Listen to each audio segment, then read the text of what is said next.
Today we are going to start with a fresh series of class 11 and we are going to start with the first chapter, that is sets. Are you guys ready? Yeah, that's the spirit. Very good, very good.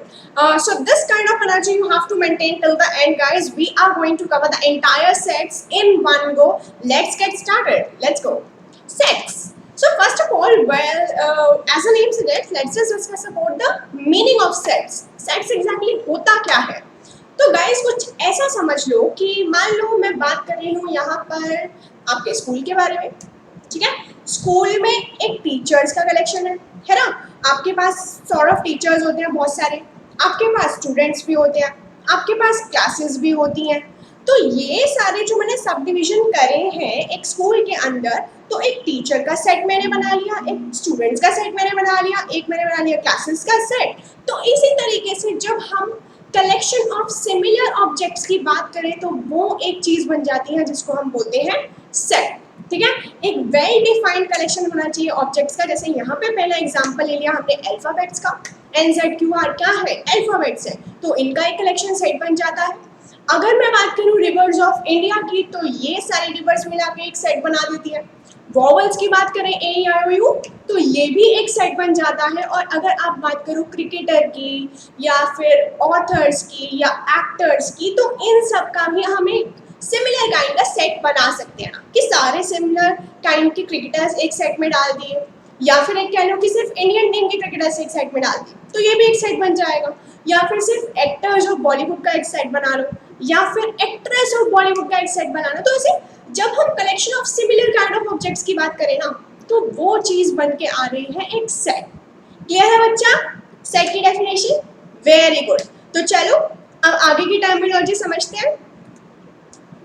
Representation of a set की बात करते हैं। एक होती है हमारी roster और tabular form, एक होती है हमारी set builder form. Roster form में आप ये समझ लो कि आपके पास जो भी इंफॉर्मेशन है सारी उस सेट में भरनी है। किस तरीके से? उसके सारे एलिमेंट्स आपको वहां पर लिख कर आने हैं। रोस्टर फॉर्म को आप कुछ इस तरीके से भी समझ सकते हो गाइस कि आपने सारे के सारे एलिमेंट्स उठाए और उनको ब्रैकेट के अंदर लिख डाला, ठीक है। जैसे यहाँ पे मैं एक एग्जांपल ले ली हूँ, मैथमेटिक्स के सारे अल्फाबेट्स। कौन से अल्फाबेट्स आते हैं मैथमेटिक्स वर्ड में? M आता है, A आता है, T आता है, HEICS। तो रोस्टर फॉर्म में जब मैं इन एलिमेंट्स को रिप्रेजेंट करूंगी तो मैं ब्रैकेट के अंदर जितने भी अल्फाबेट्स आ रहे हैं उनको लिख डालूंगी। अब आप सोच रहे होंगे मैम M तो 2 बार आता है, तो मैंने M 2 बार क्यों नहीं लिखा? क्योंकि सेट की रिप्रेजेंटेशन में गाइस हमेशा जो भी एलिमेंट 2 या 3 बार आ रहा है वो काउंट सिर्फ एक ही बार होगा, ठीक है। तो यहाँ पे M एक ही बार लिखा जाएगा, ठीक है एवरीवन। अब चलते हैं सेट बिल्डर फॉर्म की तरफ। सेट बिल्डर फॉर्म में गाइस हम लोग ब्रेसेस में तो रिप्रेजेंट करते हैं वो प्रॉपर्टी, लेकिन वो प्रॉपर्टी हम सिंपल फॉर्मूले की तरह, या फिर आप ये कह लो कि सिर्फ प्रॉपर्टी लिख कर आनी है, ब्रेसेस में सारे एलिमेंट्स नहीं लिखने। जैसे मैंने यहाँ पे बात करी थी मैथमेटिक्स की लेटर्स की, है ना। तो अगर मैं इसको सेट बिल्डर फॉर्म में लिखूंगी तो मैं डायरेक्टली यहाँ पे मेंशन करूंगी x इज सच दैट का सिंबल है ये dot dot, x is a letter of word mathematics. तो मैथमेटिक्स के जितने भी लेटर्स हैं वो इस सेट बिल्डर फॉर्म में कवर हो गए, ठीक है। अगर आपको रोस्टर फॉर्म में लिखना हुआ तो सारे के सारे एलिमेंट्स इसके ब्रैकेट्स के अंदर मेंशन कर दो, दैट इज रोस्टर फॉर्म। एक और तरीके का एग्जांपल ले लेते हैं। जैसे यहाँ पे हमने एक रोस्टर फॉर्म ली है 1 3 5 7 9। अब देख के क्या समझ में आ रहा है? ये सारे ऑड नंबर्स हैं।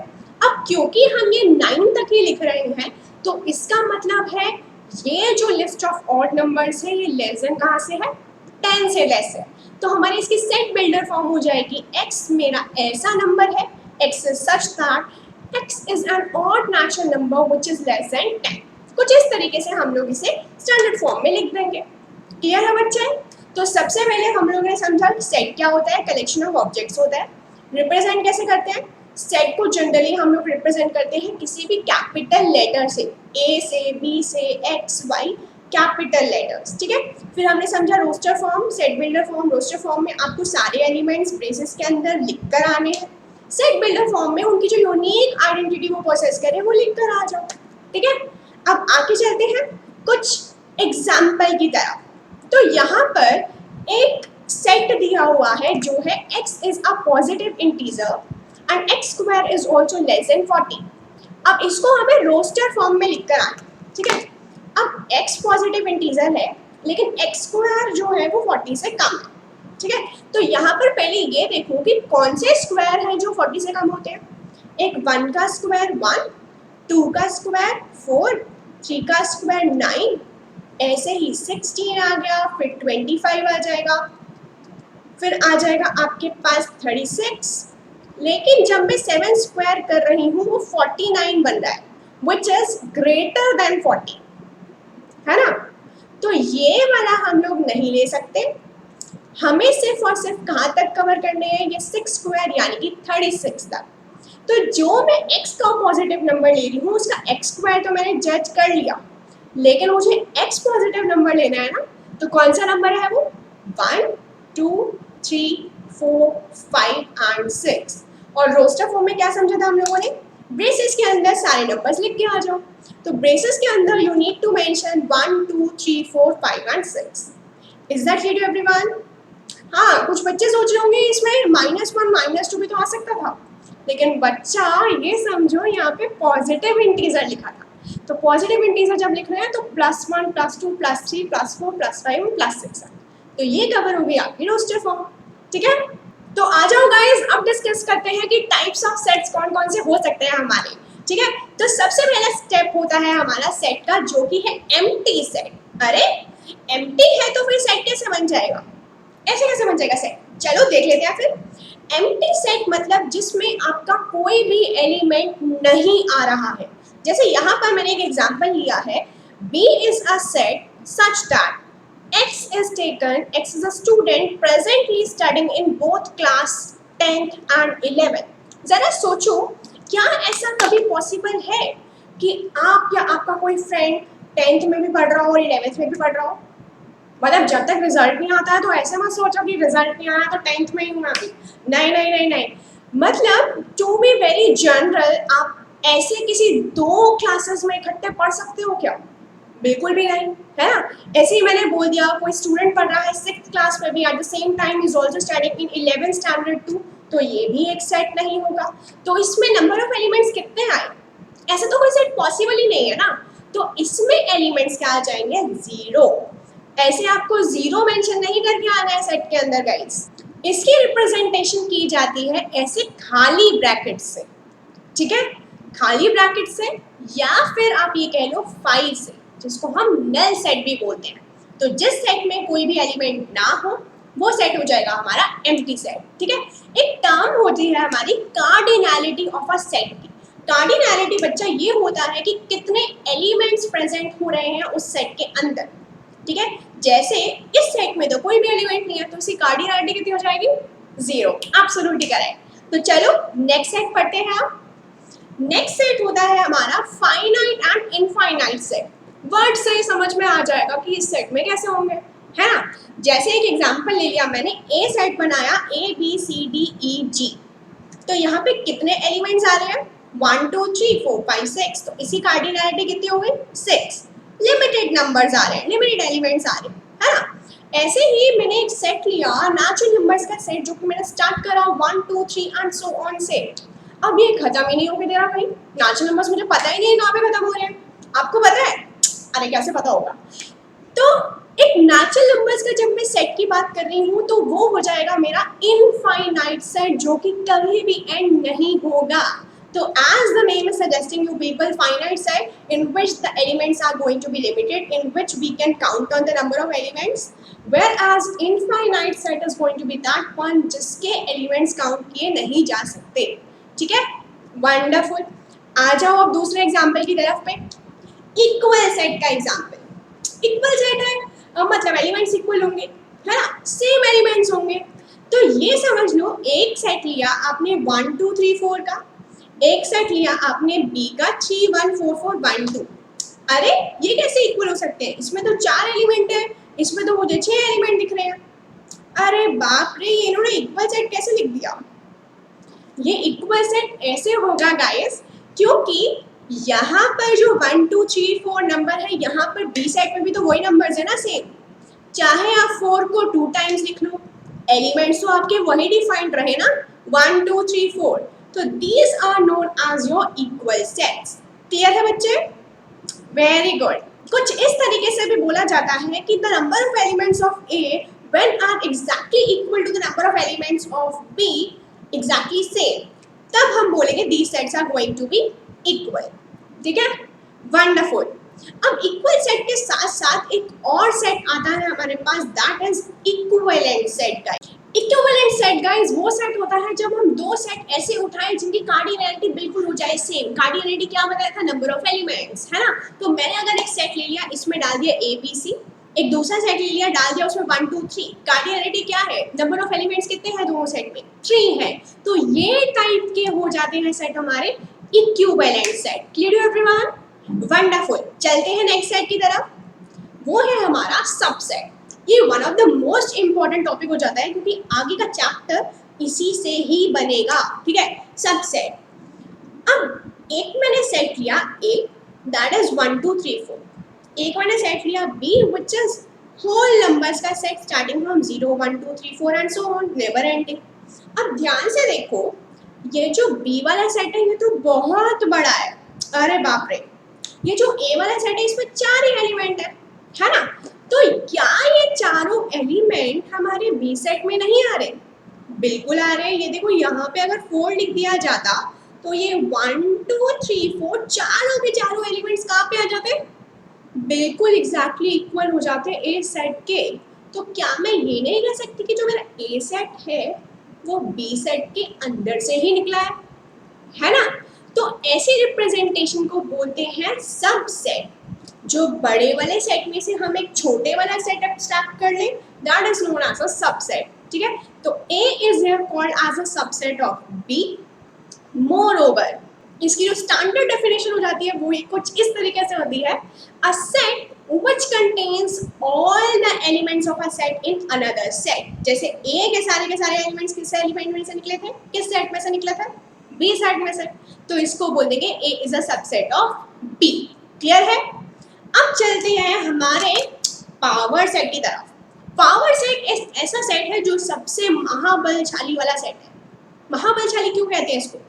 क्योंकि ये अपने अंदर सारे के सारे सबसेट्स को कवर कर लेता है भैया, सारे के सारे सबसेट्स। जैसे एग्जाम्पल ले लो कुछ इस तरीके से, एक मैंने सेट लिया 1 2 का, देखने को तो इसमें 2 ही एलिमेंट दिख रहे हैं। अब अगर इसके हम सबसेट बनाने चाहें कि क्या क्या पॉसिबल सबसेट बनाए जा सकते हैं, तो सबसे पहला सेट होता है हमारा 5। हमारा हर सेट का मेंबर होता है एक empty set which is 5। 5 is a member of every set. ये पॉइंट टू नोट करने वाला है गाइस, 5 हमेशा हर एक सेट का मेंबर होता है। ठीक है, तो सबसे पहला एलिमेंट हो गया इसके पावर सेट में 5। अब हो सकता है 1 अकेला जाना चाह रहा हूँ, तो 1 सिंगल अपना एक अलग सेट बना देगा। तो उसको रिप्रेजेंट कैसे करेंगे? In the brackets 1। अब 2 अकेला भी तो सेट बना सकता है, इसी तरीके से 2 in the bracket is another set. अब हो सकता है 1 2 पेयर करना चाह रहे हो, तो कौन सा सेट बन जाएगा? 1 2 का एक और सेट। तो पॉसिबल नंबर ऑफ सेट्स यहाँ पे कितने हो गए? 5 1 2 एंड 1 2 कितने बने?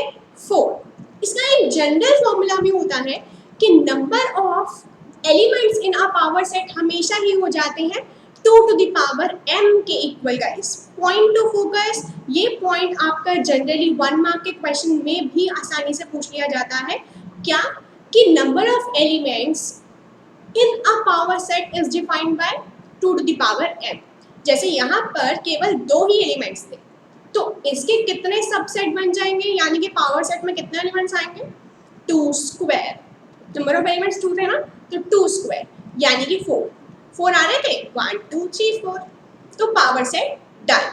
क्लियर है बच्चा? यहाँ तक कोई कंफ्यूजन नहीं होगी भाई, मैं पढ़ा रही। आ जाओ फिर डिस्कशन कर लेते हैं कुछ क्वेश्चंस का सबसेट्स के ऊपर। आ जाओ, write down all the subsets of the following set. तो पहला सेट है हमारा 1 2 3। ठीक है, तो मैंने आपको क्या बताया था, जब भी आप सारे सबसेट्स की बात करो, मतलब पावर सेट की बात करो, पावर सेट में कौन से एलिमेंट आते हैं? जितने भी पॉसिबल सबसेट बन सकते हैं सारे डाल दो। स्टार्टिंग किससे करनी है? 5 से। तो पहला एलिमेंट 5 तो डन है। अब ऐसे स्टार्ट करो, पहले सिंगल एलिमेंट उठाते चलो। तो 1 को सबसे पहले एक अकेला सेट बना लेगा 1, इसी तरीके से 2 भी अकेला सेट बना सकता है, फिर 3 भी अकेला सेट बना सकता है। ठीक है, अब इनको अकेले अकेले मन नहीं लगेगा तो ये पार्टनर्स देखेंगे, तो 1 के साथ पहले पार्टनर बन गया 2 का, ऐसे ही 1 3 के साथ भी पार्टनरशिप कर सकता है ना। चलो 1 की पार्टनरशिप डन, अब 2 की कर लेते हैं। 2 की 1 के साथ ऑलरेडी हो चुकी है तो हम इसको रिपीटेड नहीं कहेंगे, 2 1 ऑलरेडी डन है, बचा क्या 2 के साथ 3 एलिमेंट। ठीक है, अब चलते हैं 3 की तरफ, तो 3 1 यानी कि हम लोग पहले यहाँ पे कवर चुके हैं, 3 2 भी पहले ही कवर हो चुका है, तो सारे एलिमेंट जो डबल डबल आ रहे थे वो भी कवर। अब हो सकता है कि तीनों एक साथ चल रहे हो सेट के अंदर, तो last element of this set is going to be 1 2 and 3। ठीक है, कैसे निकाला हमने, पावर सेट के एलिमेंट्स कितने होते थे 2 की पावर n, है ना। अब यहाँ पे कितने एलिमेंट्स हैं 3, तो 2 की पावर 3 होने चाहिए, यानी कि टोटल एलिमेंट्स 8 होने चाहिए। क्या 8 एलिमेंट्स मिले आपको, बिल्कुल मिले, 1 2 3 4 5 6 7 एंड 8, डन है, सारे सबसेट कवर। अब नेक्स्ट एग्जांपल ये बोल रहा है give me an example of a subset of this set. A set है कार, एरोप्लेन और ट्रेन का। अरे वाह, वेरी गुड, ये तो बहुत इजी है। इसके सबसेट कैसे बन सकते हैं, सिर्फ कार उठा लो, सिर्फ एरोप्लेन उठा लो, या सिर्फ ट्रेन उठा लो, या एक सबसेट ऐसे भी हो सकता है सिर्फ कार या एरोप्लेन उठा लिया, या फिर कार के साथ ट्रेन उठा ली, या फिर एरोप्लेन के साथ ट्रेन उठा ली, या फिर तीनों एक साथ उठा लिए। ठीक है, तो सारे सबसेट्स कुछ इस तरीके से बना के आने हैं। तो चलो अब चलते हैं नेक्स्ट की तरफ। अब हम न्यू टॉपिक पढ़ने जा रहे हैं guys, that is intervals as a subsets of R. R यानी कि रियल नंबर्स। पहले तो जानते हैं कि इंटरवल्स एग्जैक्टली होता क्या है। इंटरवल्स को आप कुछ इस तरीके से कह सकते हो कि ऐसा सेट जो कि रियल नंबर से निकला है, उसमें रियल नंबर्स ही होंगे, है ना, क्योंकि सबसेट ले रहे हैं रियल नंबर का, तो रियल नंबर ही होंगे। So interval is kind of a set that is always going to consist a real number but between a specific range of numbers। तो सबसे पहले जान लेते हैं कि इंटरवल्स को रिप्रेजेंट कैसे करा जाता है। ठीक है, तो देखो गाइस, जब हम लोग बात कर रहे हैं किसी नंबर को इंक्लूड करने की, ठीक है, तो उसको हम हमेशा डार्क सर्कल से रिप्रेजेंट करते हैं, फुल सर्कल से। इंक्लूड करना है किसी नंबर को तो डार्क सर्कल से, और अगर मैं उस नंबर को एक्सक्लूड कर रही हूँ तो ओपन सर्कल से उसको रिप्रेजेंट करा जाएगा। ठीक है, अभी देखो, अभी समझ में आएगा। जैसे एग्जांपल लिया मैंने कि इंटरवल उठाया 4 to 6 का, और मैंने ओपन ब्रैकेट्स में उसे रखा। ओपन ब्रैकेट्स का मतलब होता है ना तो मैं 4 इंक्लूड कर रही हूँ, ना ही मैं 6 इंक्लूड कर रही हूँ, तो ऐसे रियल नंबर्स इंक्लूड कर रही हूँ जो 4 के बाद आते हैं और 6 से पहले आते हैं। ठीक है, तो आप कैसे इसको रिप्रेजेंट करोगे, नंबर लाइन उठाओगे, 4 पे जाओगे, 6 पे जाओगे। ठीक है, यहाँ पे डन है। अब 4 आपको इंक्लूड नहीं करना है तो मैंने क्या बोला था, कहाँ पे ओपन सर्कल डालना है, जो नंबर में एक्सक्लूड कर रही हूँ। तो 4 नहीं इंक्लूड करना है तो यहाँ पे आपको ऐसे ओपन सर्कल, 6 भी इंक्लूड नहीं कर रहे हैं तो यहाँ पे भी ओपन सर्कल। अब हम बात करेंगे कि किस तरीके से ये नंबर्स रिप्रेजेंट हो गए। तो ये वाली जो डार्क लाइन आप करके आओगे, that is going to represent 4 to 6 interval. ठीक है, अब ध्यान से देखो, अगर इसी एग्जाम्पल को मैं कुछ इस तरीके से चेंज कर देती, मैं लिखती 4 को क्लोज्ड ब्रैकेट में, this is the representation of closed bracket. तो यहाँ पर क्लोज्ड ब्रैकेट का मतलब है 4 नंबर हमारा इंक्लूड करा जा रहा है। ठीक है, इंक्लूड हम कर रहे हैं उसको, तो इसको हम रिप्रेजेंट करेंगे डार्क सर्कल्स, कि 4 भी इंक्लूड कर लो भैया, इसको अलग नहीं रहना है अब, क्योंकि 6 के बाहर ओपन ब्रैकेट था तो यहाँ पर 6 इंक्लूड नहीं हो रहा, तो ये ओपन सर्कल की तरह ही लिखा जाएगा। 4 पे आप डार्क सर्कल लगा दो, 6 पे ओपन सर्कल। सो इस तरीके से हम लोग रिप्रेजेंट कर सकते हैं नंबर। ठीक है, ओपन एंड इंटरवल। तो यहाँ पे ओपन ब्रैकेट ए से ओपन ब्रैकेट बी, मतलब ये circle, open circle to open circle, between this these numbers are following. Similarly अगर क्लोज ब्रैकेट है, क्लोज ब्रैकेट बी है, तो यहाँ पे हो जाएगा कि including A dark circle including B, dark circle and between this one we are following are range of numbers. अब होता है semi open brackets. Semi open brackets मतलब एक साइड से क्लोज होगा, एक साइड से ओपन होगा। तो यहाँ पर पहले इन्होंने ए को क्लोज करा तो ए पे डार्क सर्कल, बी को ओपन कर रहे हैं तो बी पे ओपन सर्कल। अब इसके बीच में सारे नंबर्स आ गए, ठीक है। इसी तरीके से ए टू बी अगर बी क्लोज्ड आ रहा है तो यहाँ पे बी को डार्क कर देंगे and similarly we can proceed with the numbers. Okay, अब चलते हैं एग्जांपल्स की तरफ। Right the following as an interval here. इन्होंने कुछ x ऐसा रियल नंबर उठाया है which is greater than -4 and it is less than equal to 6। तो कैसे रिप्रेजेंट कर सकते हो? हम लोग उठाएंगे नंबर लाइन, यहाँ पर कुछ इस तरीके से 0 1 2 3 4 5 6, करेक्ट, वेरी गुड। और -1 -2 -3 और -4, ठीक है। अब मुझे -4 को इंक्लूड करना है? नहीं करना, क्योंकि यहाँ पे इक्वालिटी का साइन नहीं दिया हुआ। x is just greater than -4, equal to -4 नहीं है, तो यहाँ पे कौन सा ब्रैकेट आ जाएगा? ओपन ब्रैकेट, ठीक है। तो ओपन ब्रैकेट मतलब ओपन सर्कल, तो -4 पे डाल दिया कुछ इस तरीके से सर्कल। अब 6 को आपको क्योंकि इंक्लूड करना है तो यहाँ पर 6 पे हम क्या सर्कल डालेंगे? पूरा डार्क सर्कल कवर करेंगे। तो इस तरीके से हमारा आ गया -4 to 6 का इंटरवल। अगर आपको रिप्रेजेंट करना होता है कुछ इस तरीके से तो कैसे करते हैं? -4 से 6 इंक्लूड हो रहा है तो क्लोज्ड ब्रैकेट, 4 इंक्लूड यानी कि -4 इंक्लूड नहीं हो रहा है तो ओपन ब्रैकेट, ठीक है। अब ये जो बीच की लाइन है उसे हाईलाइट करके आ जाइए, तो यहाँ से यहाँ तक हम लोग जो है नंबर्स कवर कर रहे हैं। So this is the representation of intervals. Next question पे आ जाओ। Write this interval in set builder form.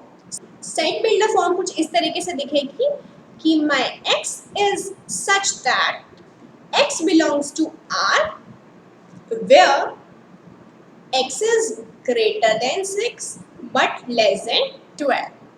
Set builder form में तो हम इसी तरह से रिप्रेजेंट करते थे ना, x is a real number, क्योंकि हम इंटरवल्स में रियल नंबर्स ले रहे हैं, और क्योंकि 6 इंक्लूड नहीं है, 12 इंक्लूड नहीं है, तो यहाँ पे सिर्फ लेस और लेस देन का ही सिंबल आएगा। तो x is falling between 6 to 12 year. Clear है बच्चे? Very good. अब समझ लो इस चैप्टर का आधा पोर्शन आपका कवर हो चुका है। आगे के पोर्शन की तरफ चलते हैं, यूनियन पढ़ते हैं, इंटरसेक्शन पढ़ते हैं, कुछ सेट्स की। बहुत ही मजेदार टॉपिक है, एनर्जी फुल बरकरार रखना अपनी, ठीक है। आ जाओ आगे बढ़ो। पहला टॉपिक है union of a set. Union of a set मतलब आप ये कह लो कि अगर आपने दो सेट उठाई है, एक सेट उठाया दूसरा सेट उठाया, यूनियन कर रहे हैं मतलब दोनों को जोड़ रहे हैं, तो एक ऐसा सेट बना डालो जिसमें इन दोनों के मिलाकर सारे के सारे एलिमेंट्स कवर हो जाएं, ठीक है। तो वो कहलाएगा union of a set. If you are having two sets with you and you are covering all the elements present in two different sets, or there might be a possibility more than two sets are also there, तो union की जब आप बात करोगे you have to cover each and element of each and every set। जैसे यहाँ पे एक एग्जांपल देखो, let a is equal to 2 4 6 8, b is 6 8 10 and 12। अब मुझे यूनियन निकालना है a और b का, तो सबसे पहले a के एलिमेंट्स लिख डालो। क्या है? 2 है, 4 है, 6 है और 8 है। अब b के एलिमेंट्स लिख डालो, 6 है 8 है, 6 और 8 मैं पहले ही लिख चुकी हूँ तो दोबारा लिखने की जरूरत ही नहीं है। 6 और 8 कवर हो चुके हैं, बचे कौन से एलिमेंट? 10 और 12। तो a यूनियन b में a के भी सारे एलिमेंट्स कवर, b के भी सारे एलिमेंट्स कवर, तो this is defined as a union of set which covers all the elements of your respective sets in a single group, ठीक है। अब इसी तरीके से इंटरसेक्शन ऑफ सेट्स भी आ जाता है। इंटरसेक्शन ऑफ सेट्स होता है गाइस कि जब मैं बात कर रही हूँ कुछ ऐसी रिप्रेजेंटेशन जिसमें मैं सिर्फ कॉमन एलिमेंट्स को ही उठा रही हूँ, दोनों सेट के सिर्फ और सिर्फ कॉमन एलिमेंट्स, ठीक है। सेम एग्जाम्पल से ही करते हैं यूनियन और इंटरसेक्शन पे आप जंप करते हैं सेम एग्जाम्पल के साथ। A में है 2 4 6 8, B में है 6 8 10 12। अब ध्यान से सोचो, इनमें कोई कॉमन एलिमेंट दिख रहा है आपको? मुझे तो दिख रहा है, आपको दिख रहा है कि नहीं दिख रहा वो मुझे नहीं पता। मुझे तो बहुत ही क्लियरली नजर आ रहा है कि ये जो 6 और 8 एलिमेंट्स हैं वो A में भी है और वो B में भी है ना। तो यहाँ पे मैं इंटरसेक्शन को सबसे पहले A उल्टा यू भी कुछ इस तरीके से रिप्रेजेंट करती हूँ। यूनियन को हम यू से रिप्रेजेंट करते हैं, इंटरसेक्शन को हम उल्टे यू से रिप्रेजेंट करते हैं, ए इंटरसेक्शन बी हो गया। अब कौन से एलिमेंट उठाने थे जो कि सिर्फ और सिर्फ दोनों में हो जाए कॉमन, ठीक है, इंटरसेक्शन में हमेशा कॉमन एलिमेंट्स उठेंगे। तो A intersection B is going to be 6,8 here. Is that clear to everyone? Very good, amazing. तो यूनियन भी डन, इंटरसेक्शन भी डन। अब बात करते हैं इन लोगों की वेन डायग्राम की। ये भी कुछ इंपॉर्टेंट सी बात हो जाती है वेन डायग्राम की। वेन डायग्राम मतलब कि मैं डायग्राम के साथ यूनियन और इंटरसेक्शन को रिप्रेजेंट कैसे करूंगी। जैसे मान लो मैंने ए सेट को रिप्रेजेंट करा कुछ इस सर्कल से, ठीक है, बी सेट को रिप्रेजेंट करा कुछ इस सर्कल से। ए सेट का मतलब है कि इसमें ये सारी चीजें आपकी कवर हो रही हैं, पूरा का पूरा ए सेट, ठीक है। बी सेट का मतलब है आपके पास ये सारी चीजें कवर हो रही है जो बी के सर्कल में आ रही है। अब बात करते हैं ए यूनियन बी की। ए यूनियन बी था मेरा दोनों का मिलाकर जो कवर हो रहा है। तो दोनों का मिलाकर क्या कवर हो रहा है, जो येलो में भी हो जो ग्रीन में भी हो। तो ये टोटल रीजन जो भी अभी तक कलर करा है that is defined as A union B. Clear है, ये हो गया ए यूनियन बी। अब एक और चीज समझ लेते हैं, इंटरसेक्शन भी पढ़ा था भैया। इंटरसेक्शन में क्या हो रहा था, जो कि दोनों का कॉमन। डायग्राम से देखो कॉमन कुछ निकल के आ रहा है, ध्यान से नजर डालो इस सेक्शन पर, इस सेक्शन पर। ये जो बीच का सेक्शन है रेड वाला, वो ए में भी कवर हो रहा है, बी में भी कवर हो रहा है ना। तो ये वाला जो रेड रीजन है that is known as A intersection B वाला रीजन। क्लियर है बच्चे, इस रिप्रेजेंटेशन को बोलते हैं वेन डायग्राम की रिप्रेजेंटेशन। अब चलते हैं दूसरे टॉपिक की तरफ, that is difference of a set. आ जाओ भाई लोग। डिफरेंस का क्या मतलब होता है कि हम दो चीजों को सबट्रैक्ट करने वाले हैं, है ना। तो डिफरेंस हो रहा है यहाँ पे सेट्स का मतलब ए माइनस बी जो है हम परफॉर्म करने वाले, ठीक है, ए माइनस बी यहाँ पे हम लोग करने वाले हैं। अब डिफरेंस ऑफ अ सेट में गाइस वो एलिमेंट्स कवर होते हैं हमारे।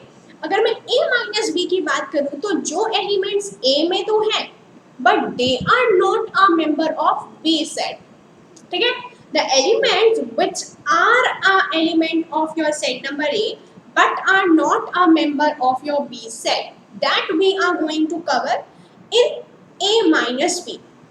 अब A में कौन से एलिमेंट्स थे, 2, 4, 6, 8।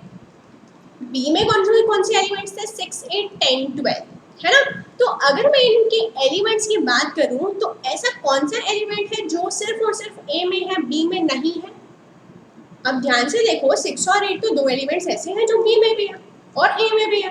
तो मतलब 6 और 8 आपस में हो जाएंगे कैंसिल आउट। कुछ इस तरीके से समझो ना, 6 और 8 तो आपस में हो जाएंगे कैंसिल, बचेगा क्या जो सिर्फ ए में आ रहा है, 2 और 4 एलिमेंट बचेंगे।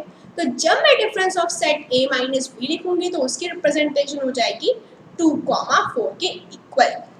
क्लियर है बच्चे, तो ये हो जाती है हमारी डिफरेंस ऑफ अ सेट। आ जाओ फिर नेक्स्ट टॉपिक की तरफ चलते हैं। अरे भाई properties of operation of union and intersection देखने में बहुत खतरनाक लग रही है पर है बहुत ही छोटी छोटी सी। देख लो, पढ़ लो दे फटाफट से। तो सबसे पहले अगर बात करें यूनियन की guys, union of a set is always going to follow your commutative law. Commutative law क्या होता था, जैसे ए यूनियन बी होगा हमेशा ही बी यूनियन ए के इक्वल। बहुत ही सिंपल से एग्जांपल है, यहाँ पर देख लो, ए यूनियन बी निकालो या बी यूनियन ए निकालते तब भी तो यही एलिमेंट्स मिलते हैं ना, तो हो गया कॉम्यूटेटिव लॉ फॉलो। सिमिलरली ऐसे ही अगर आप ए इंटरसेक्शन बी निकालो या फिर बी इंटरसेक्शन ए निकालो, सेम एलिमेंट्स कवर होंगे, तो even in the intersection commutative law is follow. Next चलते हैं एसोसिएटिव लॉ। अब मान लो दो की जगह 3 एलिमेंट्स हैं, 3 सेट्स हैं, ठीक है, ए बी और सी। पहले ए यूनियन बी निकाला, मान लेते हैं ए में आ रहे हैं हमारे एलिमेंट्स ए कॉमा बी, बी में आ रहे हैं एलिमेंट्स सी कॉमा डी, और सी में आ रहे हैं हमारे एलिमेंट्स जो हैं डी और ई के इक्वल। तो अगर मैं इनकी यूनियन की बात करूँ, कौन से एलिमेंट्स बन जाएंगे गाइस, यूनियन में सारे कवर हो जाएंगे। तो ए बी सी डी और ई आ गया, है ना। पहले स्टार्ट करती ए यूनियन बी से तो ए बी सी डी आता, फिर यूनियन सी लेती तो ई भी इंक्लूड हो जाता, तो ए बी सी डी बन गया। सिमिलरली अगर आप शुरुआत करते हैं पहले बी और सी के यूनियन से तो बनता सी डी ई, फिर ए का ले लेते तो ए बी सी डी। बात तो वही हो गई ना, associative law is followed here. अब चलते हैं इंटरसेक्शन पे। Same is going to happen in the case of intersection as well. A intersection B क्या आया, बी आया, और इसका इंटरसेक्शन लेने के बाद इंटरसेक्शन सी ले रहे हो तो क्या आ रहा है, बी का इंटरसेक्शन डी और ई के साथ लेंगे तो क्या आएगा, कुछ भी नहीं आएगा, है ना। तो ये हो गया फाई सेट यानी कि नल सेट। अब देखो अगर इसी तरीके से पहले बी और सी का इंटरसेक्शन लिया होता, अगेन कुछ भी कॉमन नहीं है तो बन गया हमारा फाई एलिमेंट, है ना। अगर उसके मैं इंटरसेक्शन लूंगी बाद में ए के साथ, अगेन कुछ भी कॉमन नहीं है तो ये भी फाई के इक्वल। तो इंटरसेक्शन के केस में भी this law associative law is going to be followed. Third law हमारा होता है law of identity element. Identity element set के केस में हमारा फाई का काम कर रहा है। अगर मैं फाई के साथ ए का यूनियन ले लूँ तो पूरा का पूरा ए कवर हो जाएगा। So A union phi is going to be a set. लेकिन अगर इंटरसेक्शन ले लूंगी, एक ए सेट है एक फाई है, तो इनके इंटरसेक्शन में कौन सा एलिमेंट आ रहा है, सिर्फ फाई, क्योंकि फाई तो हर एक का एलिमेंट है ना, तो इसके इंटरसेक्शन में आ जाएगा फाई। ये हो गया लॉ ऑफ आइडेंटिटी एलिमेंट। अब चलते हैं आइडेंपोटेंट लॉ की तरफ, जो कि कहता है कि अगर ए के साथ ए का ही यूनियन लोगे, अरे ये कैसा लॉ है, ए के साथ ए का यूनियन क्या आएगा, ए तो आएगा, दोनों में सेम एलिमेंट है, तो ए यूनियन ए भी ए होगा, ए इंटरसेक्शन ए भी ए ही होगा, तो ये हो गया आइडेंपोटेंट लॉ। अब law of universal, law of you हो जाता है हमारा, एक होता है यूनिवर्सल सेट, जिसमें हम जो भी सेट ले रहे हैं अपना ए बी सी डी, वो सारे के सारे एलिमेंट्स हमारे यूनिवर्सल सेट में कवर हो जाते हैं। टर्म अगर समझ ना आ रही हो तो कुछ इस तरीके से समझो गाइस कि मैंने ए सेट लिया that is of natural numbers, एक मैंने बी सेट लिया दैट इज ऑफ इंटीजर्स। अब ध्यान से सोचो इसका यूनिवर्सल सेट क्या हो सकता है, जिसमें ए भी आ रहा हो और बी भी आ रहा हो। क्या इसका यूनिवर्सल सेट रियल नंबर्स का नहीं हो सकता, क्योंकि रियल नंबर्स एक ऐसा सेट है जिसमें नेचुरल नंबर्स भी कवर हो जाएंगे, हमारे इंटीजर्स भी कवर हो जाएंगे। तो ए और बी के लिए यूनिवर्सल सेट कौन सा हो गया, रियल नंबर्स का। तो ये लॉ ये कहता है कि अगर आप यूनिवर्सल सेट के साथ ए का यूनियन ले लो तो क्या आएगा, बड़े वाला एलिमेंट निकल के आएगा ना, क्या निकल के आएगा, यू निकल कर आएगा, ठीक है। अब u के साथ अगर a का इंटरसेक्शन ले लोगे तो इंटरसेक्शन में तो कॉमन एलिमेंट्स आते हैं। कॉमन एलिमेंट्स कौन से थे, जो a में आएंगे वो ही u में भी आएंगे, तो इसलिए इंटरसेक्शन के केस में it is going to be equal to a।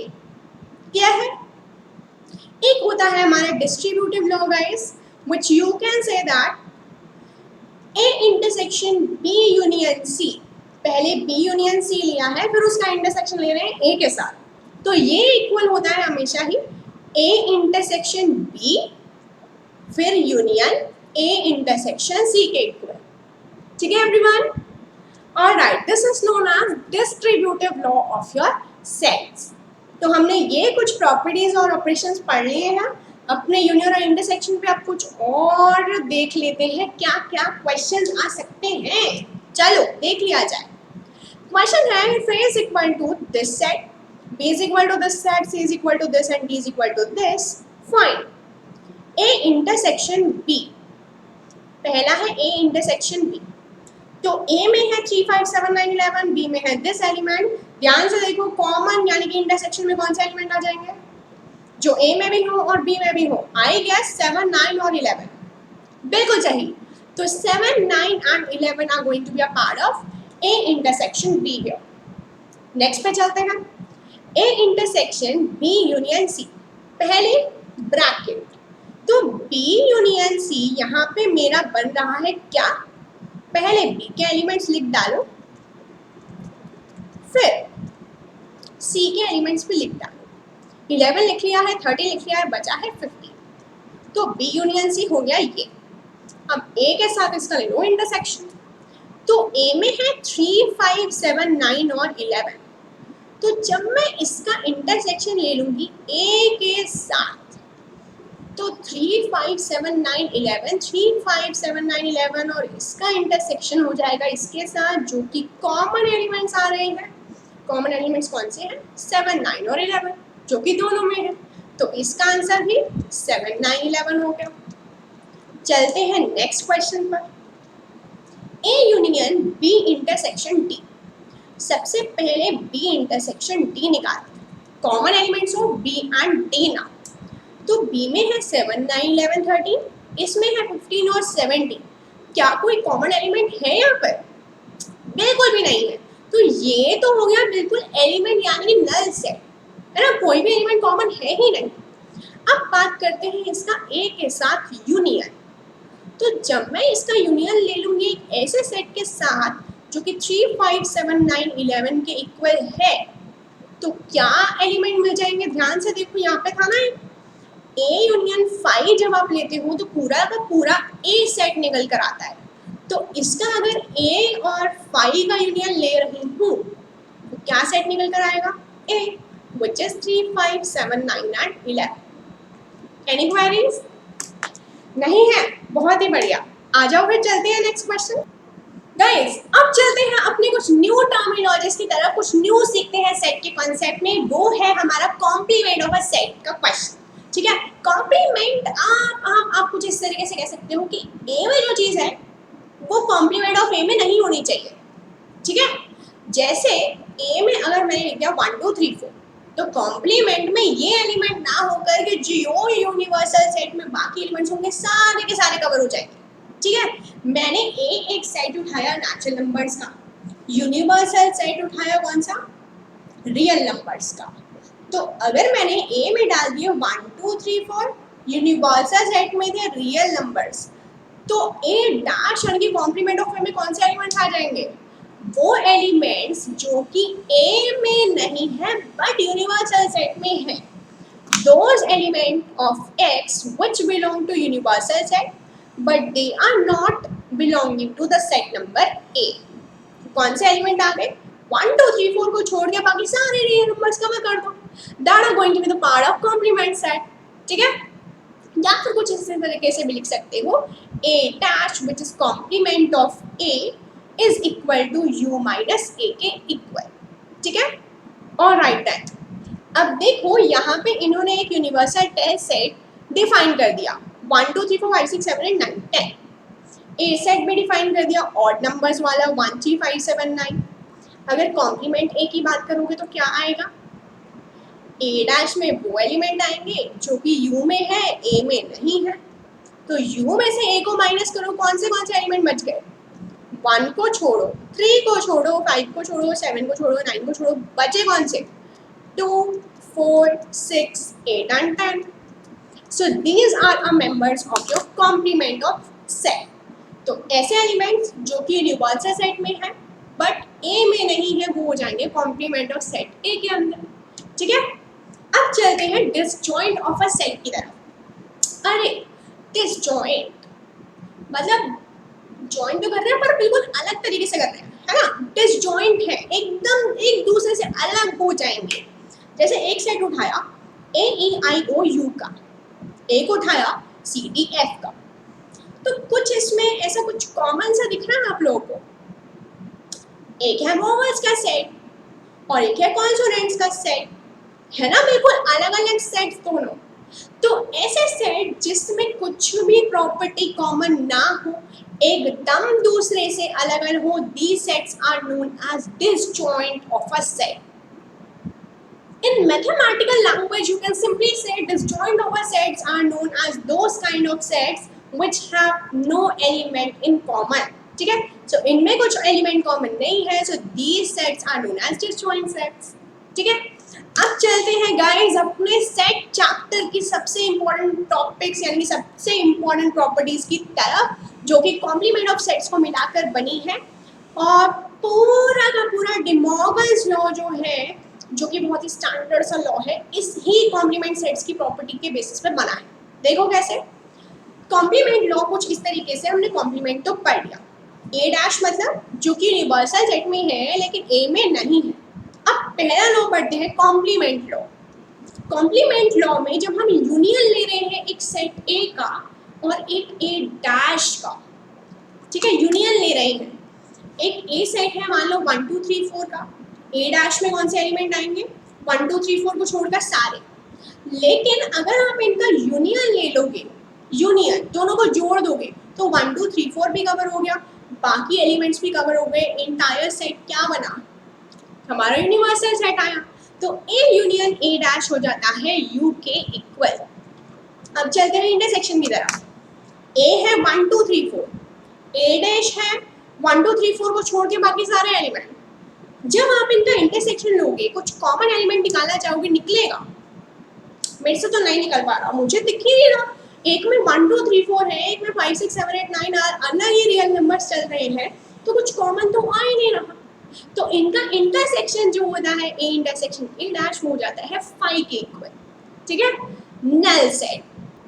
अब चलते हैं डी मॉर्गन्स लॉ की तरफ गाइस। डी मॉर्गन्स लॉ जो है सबसे इंपॉर्टेंट लॉ होता है क्योंकि डायरेक्टली नेमिंग के थ्रू भी पूछ लिया जाता है कि what is D Morgan's law, ठीक है। तो चलो एक बहुत ही प्यारे एग्जांपल के तहत आप लोगों को इस चीज पे ध्यान देखना होगा। मैंने एक यूनिवर्सल सेट लिया है 1 2 3 4 5 6 का, ए सेट है 1 2 3 का, बी सेट है 4 2 5 का, ठीक है। अब ध्यान से देखना इसको। अगर मैं ए यूनियन बी की बात करूं तो उसमें कौन से एलिमेंट्स आ जाएंगे, ए यूनियन बी में 1 2 3 4 एंड 5। अगर इसके कॉम्प्लीमेंट की बात करूं तो ए यूनियन बी का कॉम्प्लीमेंट में 1 2 3 4 5 को छोड़कर जो एलिमेंट बचा यानी कि 6 वो आ जाएगा। तो ए यूनियन बी डैश हो गया 6 के इक्वल। अब ए डैश इंटरसेक्शन बी डैश की बात करते हैं, ए डैश इंटरसेक्शन बी डैश, ठीक है। ए डैश मतलब 1 2 3 का कॉम्प्लीमेंट कौन से एलिमेंट कवर हुए, 4 5 6 कवर हुआ। बी डैश में कौन से एलिमेंट कवर होंगे, हमारे बी डैश में कवर हो जाएंगे 1 3 और 6। ए डैश में कवर हो रहे थे 4 5 6, बी डैश में कवर हो रहे हैं 1 3 6। इसका इंटरसेक्शन अगर आप ले रहे हो तो कौन सा एलिमेंट आया, 6 के इक्वल। तो होगा कि नहीं होगा, ए यूनियन बी डैश जो होगा हमेशा किसके इक्वल हो जाएगा, A dash intersection B dash के इक्वल। इसी तरीके से जब आप ए इंटरसेक्शन बी का डैश ले रहे हो that is going to be equal to A dash union B dash. Clear है, वेरी गुड। अब बात करते हैं लॉ ऑफ डबल कॉम्प्लीमेंट। इसका मतलब है पहले आपने ए डैश लिया, उसका दोबारा से डैश लोगे तो ए के इक्वल ही आएगा, ठीक है। ए डैश अगर मैं कर दी तो ए का डैश क्या आता है यहाँ पर 4 5 6 आता, 4 5 6 का दोबारा से आप कॉम्प्लीमेंट लेते तो क्या आता 1 2 3 आता।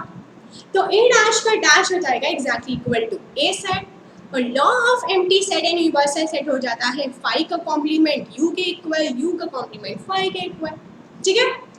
अब कुछ important formulas based on the number of sets और कार्डिनैलिटी ऑफ सेट्स वो होते हैं हमारे। If A and B are finite set such that A intersection B is 5. Number of elements in A union B is directly going to be equal to NA plus NB, ठीक है। NA plus NB के equal हो जाएगा A union B।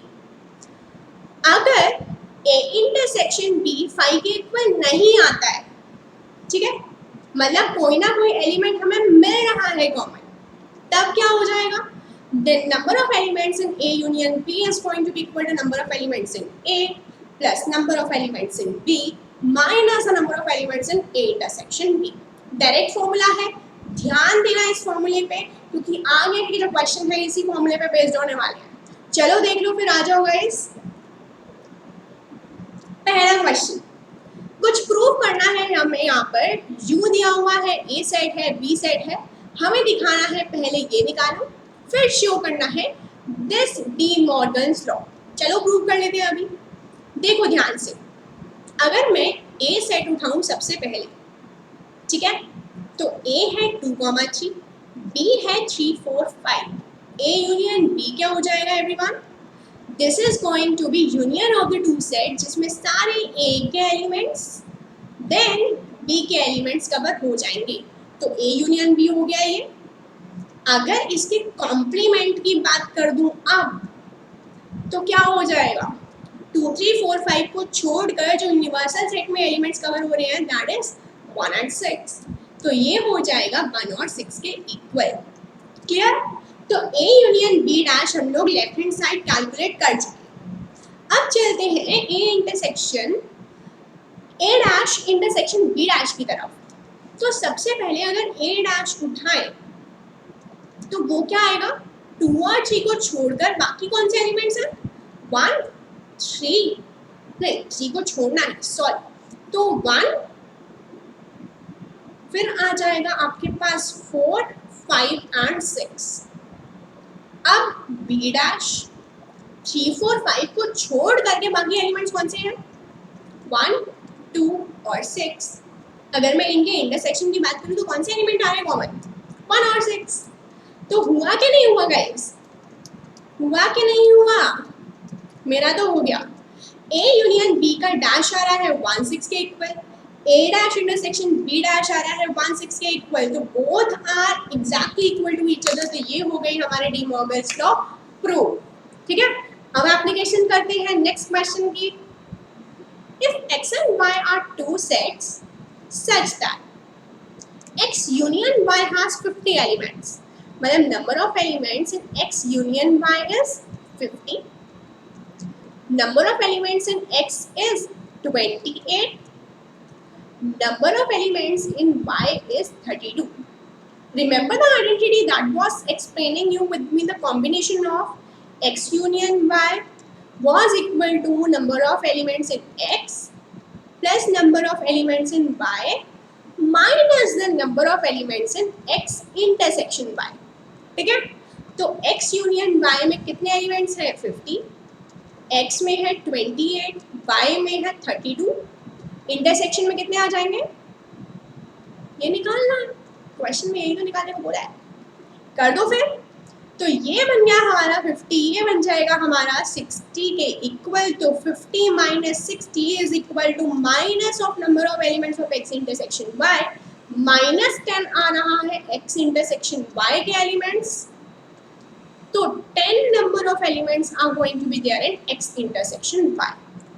यह है, बस एक छोटा सा फॉर्मूला याद करना है आपको और सारे के सारे questions cover. x union y है is equal to number of elements in x plus number of elements in y minus number of elements in x intersection y। अब चलते हैं एक और क्वेश्चन देख लेते हैं, आ जाओ everyone. In a survey of 400 students in a school, total number of students in a school are 400। ठीक है, 100 were listed as taking apple juice, तो एप्पल जूस को A से रिप्रेजेंट कर देते हैं, नंबर ऑफ एलिमेंट्स कितने हो गए इसमें, 100 स्टूडेंट्स। अब 150 ले रहे थे ऑरेंज जूस, तो ऑरेंज वाले हो गए हमारे 150। 75 were taking both apple as well as orange। तो जरा सोचो एवरीवन कि जो दोनों के दोनों ले रहे हैं तो वो यूनियन में आएंगे कि इंटरसेक्शन में आएंगे, इंटरसेक्शन में आएंगे ना, क्योंकि वो दोनों ले रहे हैं, वो इंटरसेक्शन में आ रहे हैं, वो कॉमन में आ रहे हैं। तो यहाँ पर इन्होंने दे दिया A और O का इंटरसेक्शन व्हिच इज 75। अब हमें निकालना है find how many students were taking neither Apple juice not orange juice. Neither Apple juice मतलब जो A में नहीं है, मतलब A डैश में है, कॉम्प्लीमेंट ऑफ A में होंगे फिर, और जो ना ही ऑरेंज जूस पी रहे हैं मतलब वो O डैश में है, यानी कि O डैश हो गया ये। अब मुझे निकालना है नीदर एप्पल नॉर ऑरेंज, मतलब जो दोनों के दोनों ही नहीं पी रहे। तो इसका मतलब क्या हुआ, मुझे इसका निकालना है intersection guys, A dash intersection O dash मुझे यहाँ पे काउंट करना है।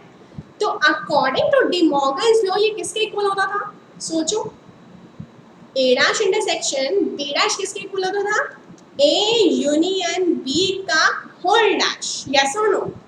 तो यहाँ पर मतलब मुझे निकालना रहेगा A यूनियन O का होल डैश।